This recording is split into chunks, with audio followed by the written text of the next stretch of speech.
Excel proqramda işləyərkən cədvəldə hər sətirdən sonra yeni bir sətr əlavə etmək tələb olunsa, kiçik cədvəllərdə bunu əllə etmək olar. Hər hansı bir sətrin üzərində mausun sağ düyməsini vurub açılan kontekst menündə insert əmrini seçsək, yeni bir sətr əlavə olunacaq.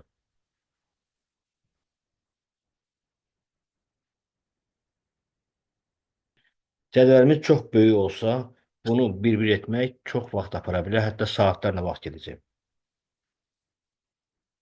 Bunu qısa bir zamanda etmək olar, onu göstərim. İlk növbədə sütunu seçib yeni bir sütun əlavə edirik. Bu sütunu nömrələyirik.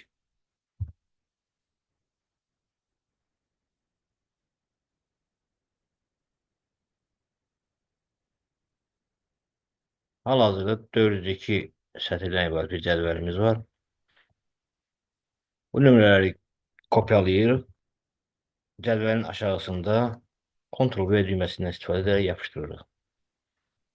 Bundan sonra həmin sütun seçilir. Home Link tabından çeşidləmə əmrindən istifadə edirik. Birinci əmri seçirik. Ekrana gələn pəncərənin birinci əmrini seçirik. Bundan sonra hər sətirdən sonra yeni bir sətir əlavə olunacaq. Bir neçə saniyə müddətində bizə tapşırılan işi yerinə yetirdik. Bundan sonra sütunu silmək olar.